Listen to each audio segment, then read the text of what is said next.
Trojan Vision's The Week That Was, where we cover the news and events for the week ending on April 7th, 2023. I'm your host, Paige Ray. More than 50 years ago, Chancellor Jack Hawkins was fighting a war in Vietnam. Now he's the subject of a documentary film being produced in the country. The producers of the film were recently in Troy working on parts of that project. JAMESON FOWLER has the story.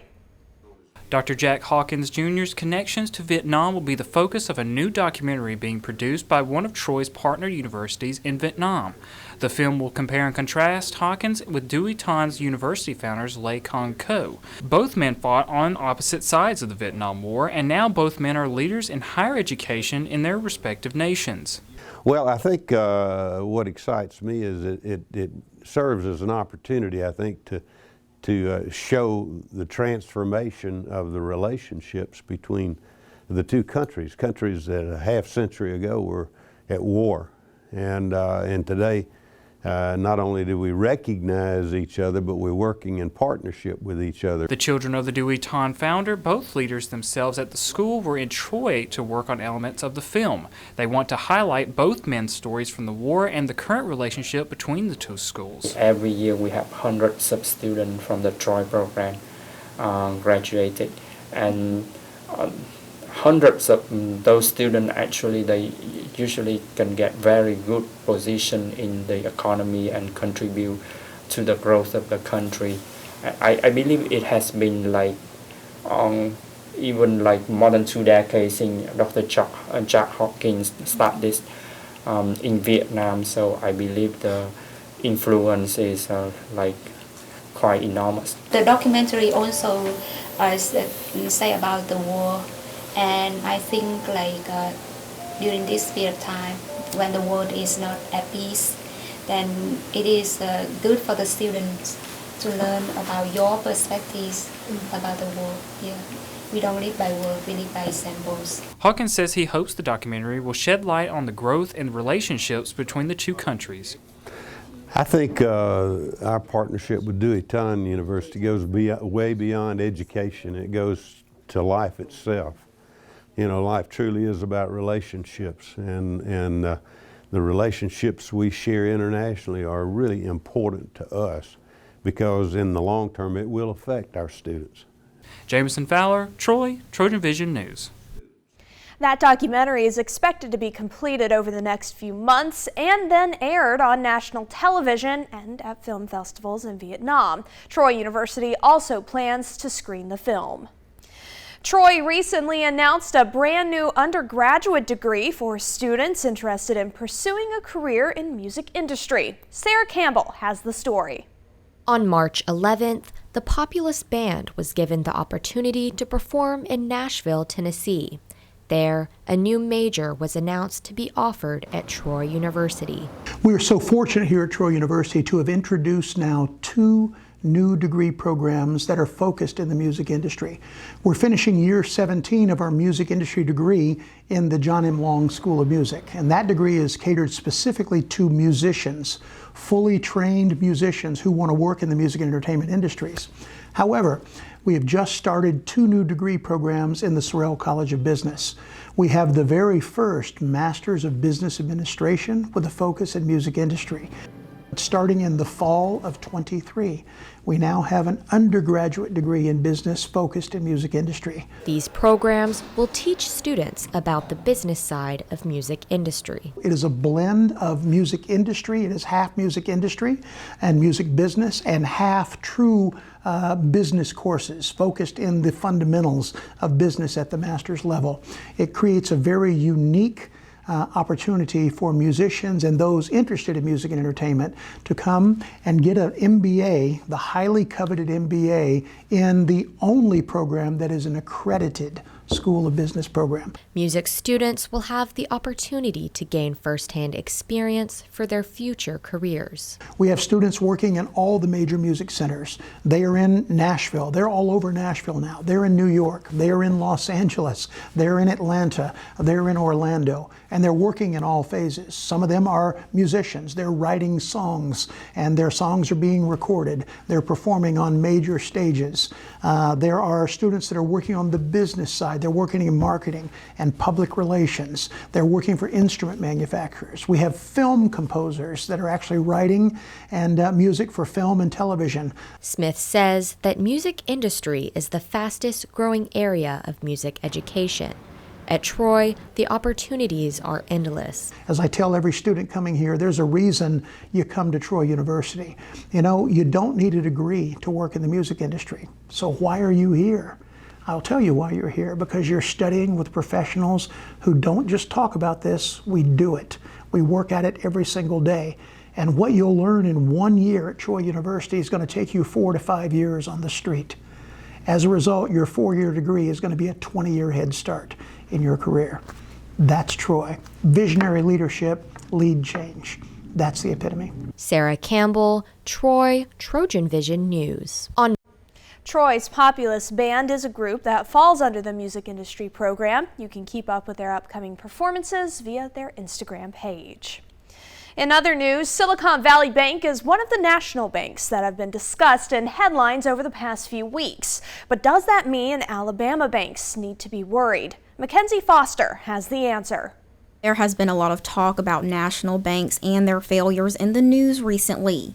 But do people actually know the reasoning behind the failures? The president and CEO of the Alabama Bankers Association says the national banks were investing in a lot of startup tech companies. That bank had a lot of eggs in one basket, frankly. A lot of the companies and the people that it did business with were in one segment of an industry. The current bank fallout is being compared to the 2008 financial crisis. However, Associate Professor of Economics at Troy University, John Dove, believes it's too early to jump to that conclusion. At least as of right now, there don't seem to be any strong indications that this is something that is, systemic within the banking industry itself.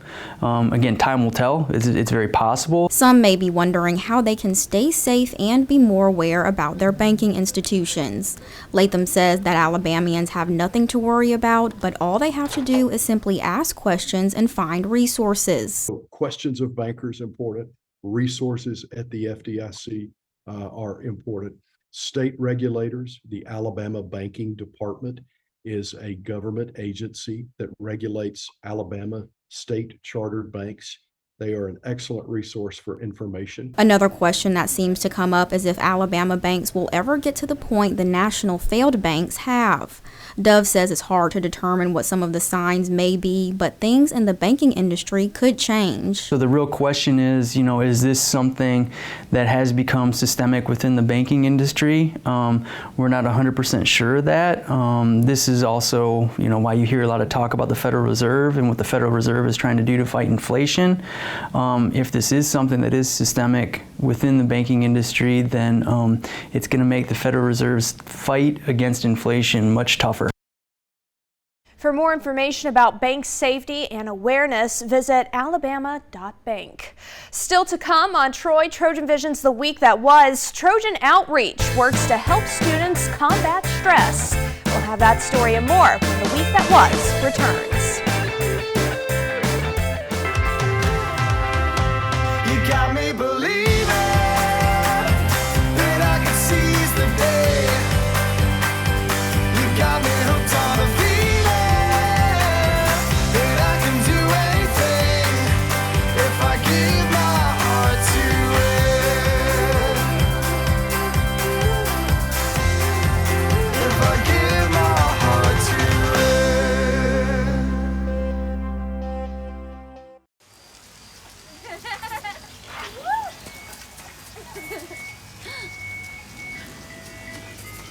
Mom, can we get some ice cream? Please, Mom, please. No, we're having dinner soon. Please.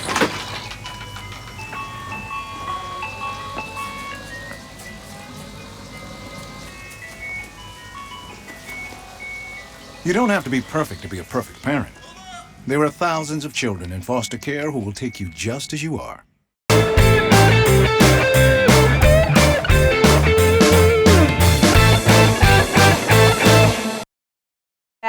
Sometimes it can be hard to tell if a fellow friend or student is struggling. That's why Trojan Outreach had a table outside of Barnes & Noble Thursday to help people learn what information and what to look out for in someone who may try to commit suicide. Belle Johnson has the details. Many people struggle with suicidal thoughts. Trojan Outreach sat outside the bookstore on Thursday to help bring awareness of signs those who have suicidal thoughts might show. Know what certain signs are, because a lot of times people that are struggling with suicidal thoughts, they're not going to say anything, so they're going to isolate themselves. They're not going to want to go to certain events.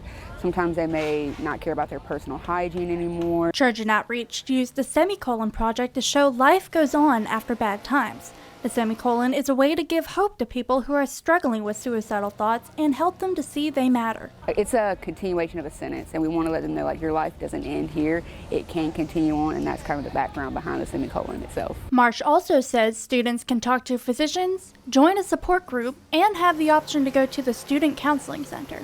Counseling is free, and it's available for all the students, so we encourage them to talk to just a counselor, but if if they're not ready for that, at least talk to a friend or just a family member, anybody that you can just vent to. Marsh wants struggling students to know they are not alone in what they are going through. I think a lot of times we could all help each other out if we would just open the conversation to talking about a lot of the struggles we have. Even if you feel like no one else is going through this, someone else is. So just be vocal about it, even if it's just with one person. All it takes is just admitting, and then everything else will fall into place. Belle Johnson, Troy, TrojanVision News. Trojan Outreach will have another table next week to raise awareness about sexual assault. As the semester winds down, stress may be on the rise. That's why Trojan Outreach is also helping students find their zen. They did so during a recent yoga session. Danielle Wormsby takes us there. Wednesday night, students enjoyed a free yoga class. Trojan Outreach and the Campus Rec Center teamed up with the goal to help reduce stress. Any physical exercise is a great way to alleviate physical stress and to release endorphins. It's science. And it overall just makes your physicality better, therefore making you less stressed. The end of the semester can bring challenges, and yoga is a practice that can be used to balance the mind and the body. It was nice. It was a nice way to de-stress and just stretch. Troy students have the opportunity to be leaders. Student leaders aim to connect with their peers and help those in need. Trojan Outreach has a wealth of resources that we connect students with, so our main goal is to give information. I got in this position because I wanted to make sure that students were able to get the help that they need and know that they're not alone in their issues. It's given me the opportunity not only to help others, but to kind of get better in my own practice and really implement practicing every week. It's made me better physically, and it feels really good to know that I'm helping other people reach their physical goals as well. Danielle Wormsby, Troy, TrojanVision News. For more tips on combating stress, visit Trojan Outreach's Instagram page at Trojan_Outreach. Coming up on Troy TrojanVision's The Week That Was, have you ever heard the name Dr. Carl Vollrath? If not, that's about to change. Stay tuned, we'll be right back. We all dream, but dreams quickly become distant memories unless we do something about it. Do everything in our power to learn to lead. At Troy University, we teach everyone to be leaders in their field. We're dedicated to teaching a new generation to lead change.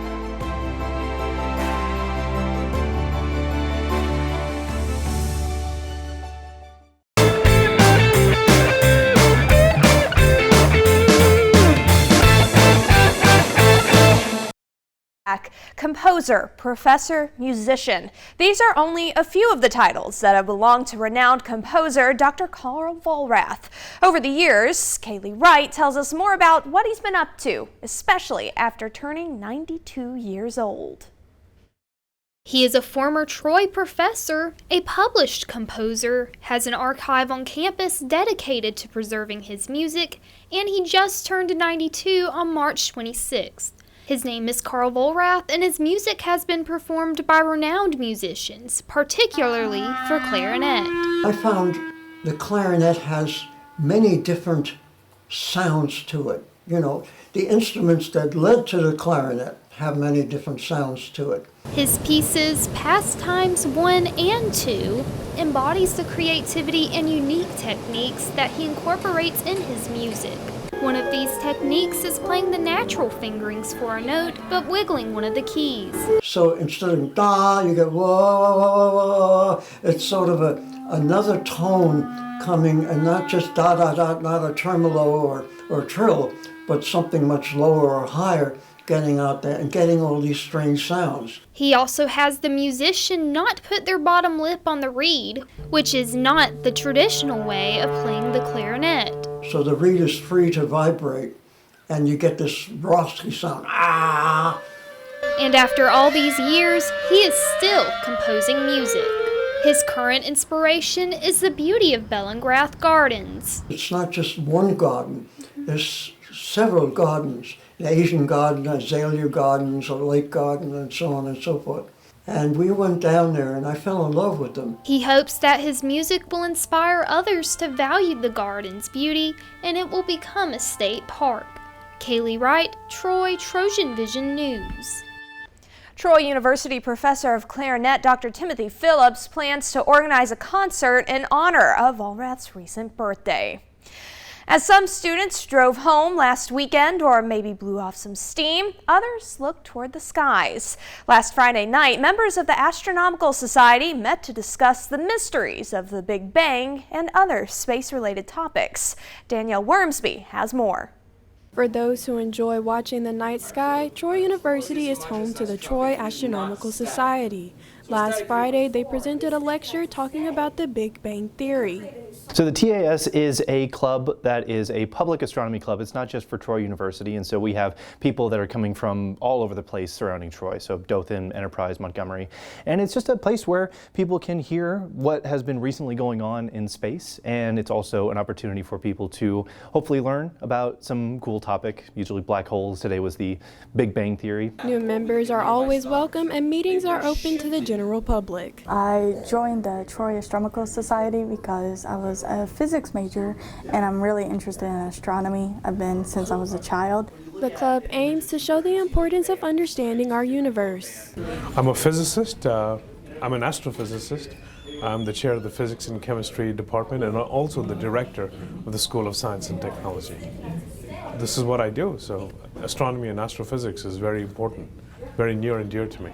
The club will continue to meet to discuss space news and give attendees the opportunity to stargaze. So we meet in this room, usually the last Friday of either every month or every 2 months in the evening, so that by the time we're done with all of our space talk, we can go out to the quad when it's dark and get to observing. Danielle Wormsby, Troy, TrojanVision News. For more information about the Astronomical Society, you can always contact Dr. Justin Robinson in the Chemistry and Physics Department. The University Activities Council had a night of high-flying adventure for its semesterly ziplining in the dark. Kaylee Wright tells us more about what went down at Camp Butter and Egg. Now you see them, and now you don't. Students geared up and took to the skies during the University Activities Council ziplining in the dark event. It's pretty fun. It's really a stress reliever, you know, jumping off and just, you know, getting that rush of adrenaline. I really do enjoy it, and I think a lot of students actually do enjoy it as well. Ziplining was not the only activity that students did. They also played laser tag and did rock climbing. Our laser tag field, it almost looks like a battlefield kind of setup. That's the theme for our laser tag, and so there's all kinds of bunkers that you can hide behind, and it's just really fun to do that at night. It gives it a different feel for sure. You might have noticed that it does not look as dark as people expect when they hear ziplining in the dark. This is because the UAC decided to start a little bit earlier than usual. This time we planned to do it a little earlier during the day so people could actually zip line during the daytime instead of at night, because a lot of people didn't like night and they wanted to do it during the day. So I've never zip lined during the day. This is going to be my first time actually, so I'm pretty excited to actually see myself zip lining and be able to actually see the trees and see everything. The UAC is able to host events at Butter and Egg Adventures thanks to a partnership between Troy University and Butter and Egg. One of UAC's next events is a spring fling to mark the end of the semester. After weeks of competition, the Student Government Association's March Madness Battle of the Food Trucks has come to an end. Dylan Seymour has more. Typically, when you hear about March Madness, you think about the basketball tournament. This March, Troy SGA decided to hold a tournament with food. So this event is called March Madness, and what it is a food truck competition between different food trucks. And tonight is the championship between the last food trucks that made it all the way from the first week of March to the last week. The first night that we had this, we had over 100 people show up, which was amazing because we have students come out and people from the city because, you know, we posted on our social medias and really just send it out everywhere. And I know we're out here for 3 hours, but we still have an amazing turnout and it's fun. People get to hang out with their friends and meet people that they haven't ever met before. So it's just been really great. Getting the food trucks to Troy were little to no difficulty. The SGA and the Troy community helped plan this together. Most of the food trucks that we contacted were food trucks that originally came to Troy a while ago, either at a football game, baseball game, or at an event downtown. We decided that we wanted the city to be involved more with the students, and we thought what better way than to bring food trucks out here and let the city kind of get a better feel for how students would react to different restaurants coming into town. While the community and the students enjoyed the food, the SGA members wanted to get in on some of the food truck madness. Right now I have loaded fries from OT's Country Barbecue. It has fries, brisket, cheese, ranch, and a little bit of barbecue sauce. So my personal favorite is Las Latinas. They won the second week that we had this, and they have the best quesadilla that you'll ever eat in your life. Dylan Seymour, Troy, TrojanVision News. To stay up to date on the SGA's upcoming events, check their Instagram at Troy SGA. The International Student Cultural Organization holds many events throughout the year to help international and domestic students get acquainted with each other. Last Thursday, the group held an event aimed not only at getting students to meet, but also to get acquainted with the campus. Troy University is known as Alabama's international university, but how does Troy incorporate international students into campus life? One organization that aims to help in this endeavor is the International Student Cultural Organization, which held a scavenger hunt last Thursday. The purpose of this event is not only to bring together domestic students and international students to have a fun time, but it's also to get people acquainted with what's on campus and the resources that are on campus. The questions for this event were intended to lead students to different locations on campus while introducing them to fun facts and information that they may not know, such as, oh, everybody calls me Saga. What place is this? There was more that students hoped to gain from this experience than just the opportunity to participate in a fun activity. So what exactly did students hope to gain more knowledge about? Probably places on campus that I haven't been to before, maybe, and maybe just learn about new cultures while I'm here. For domestic students who have grown up in Alabama, ISCO is an opportunity to expand their worldview and be introduced to other cultures, traditions, and experiences. Most people that I've talked to are from Alabama, and maybe they don't know about multiple cultures, so it's just cool to learn from other people, learn how they live, and just to make new friends. Emma Ellis, Troy, TrojanVision News. ISCO's next event will be a ballroom dancing class in Howe Hall on April 18th. Today, we've started a new Trojan Talk series that we're calling the Faculty Spotlight. It's a chance for viewers at home to meet the people who are teaching students here in the Hall School of Journalism and Communication. We begin with a familiar face and a regular guest here on Trojan Vision. We learn more about Dr. Robin Taylor. Hello and welcome to this edition of Trojan Talk. I'm Paige Ray. Joining us is a familiar face today, Dr. Robin Taylor, the director of the Hall School of Journalism and Communication. Thank you so much for being here. Thank you for asking me. Of course. So we are calling this our Faculty Spotlight series. Okay. It's a chance for students and their parents and whoever watches Trojan Vision to learn more about all of the people who are teaching the students here at Troy. So first of all, can you give me a little bit about your background before you came to Troy? Well, before I came to Troy, I was at Troy. So I guess I was led back to Troy. So before I came to Troy in a teaching capacity, I was a professional journalist and worked in public relations also for more than a decade. And so coming into Troy as a teacher was actually a return to Troy because I received my broadcast journalism degree from Troy and also my master's in strategic communication. So that combined with my professional experience is why Troy welcomed me back to teach our students. Well, we're so glad that you are back. I Thank remember you teaching me, so you did a good job. Thank you. So tell me a little bit, once you graduated Troy, what were your first steps out in the professional world? So I was very, very lucky, very fortunate because TrojanVision was TSU TV back then when I was an undergrad. And before I even graduated, WSFA in Montgomery had seen something that had aired on TrojanVision or TSU TV. They called and they had asked for the footage of that. Of course, I said yes. I called my mom. I said, hey, my stuff's going to be on Channel 12 tonight.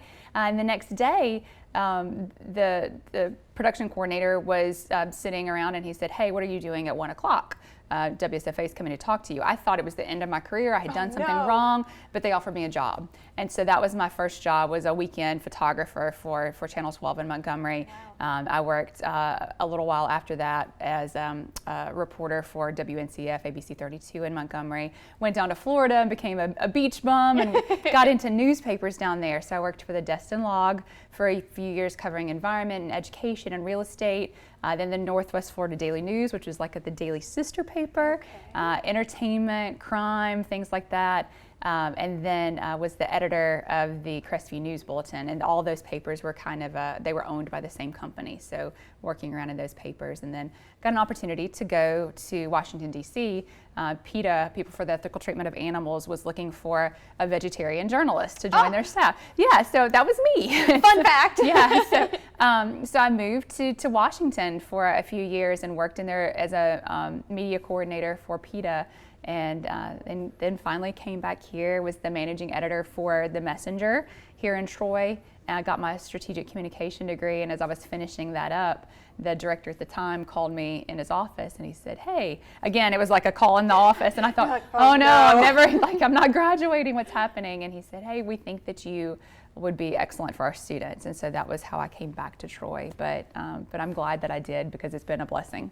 That's awesome. Now, let's move to you teaching here at Troy. You know, what's your style of teaching? What do you try to accomplish in the classroom? What do you want students to know about your classes? So I think I try to teach in the way that sets an example. I guess the example would be that I use the teachers that I had here, the classes that I was most interested in and that made me most passionate were those teachers who shared stories with me about journalism. I remember one of our teachers talking about being at the Apollo launches and how he had to hold equipment down on the table, and another professor that talked about covering a riot. And those were so interesting to me. So that's what I try to do in my classes, is incorporate those stories that I've covered that illustrate the techniques in a practical way, so that students aren't just hearing about, you know, this is how you write a story, but that they can go through the process of this is how you would cover it if this scenario was happening. Because I think one of the things that we teach in our program is that we remember stories more than we do facts, and that's why we have articles and television stories anyway. So teaching that way has been successful for me. So that's what I like to do, is bring those real world stories in. Okay, I see. Now, we're almost out of time, but I know that was a lot to throw at everybody because you are very accomplished, and I want to make sure we remember that you're a person, because all of our faculty members are people. They can be intimidating, but with that in mind, what's a fun fact about yourself that you feel comfortable sharing? She has to think through the long list. So I played professional roller derby when I was in Florida. So that's a fun fact. I played professional roller derby, and I have flown an F-16 with the Thunderbirds. Oh my gosh. A job perk, yeah. So there's fun facts, but thanks for realizing I'm a person. You're welcome. I try. Well, Robin, thank you so much for being here. I hope this helps people feel a little more comfortable, maybe the first time they meet you. And I appreciate you taking time out of your day to be here. My pleasure. Of course, and thank you for joining us on this edition of Trojan Talk. That's all the time we have for TrojanVision's The Week That Was. To see what's happening on a daily basis, tune into Troy TrojanVision News at 5, 6:30, and 10:30. Until next time, have a good week.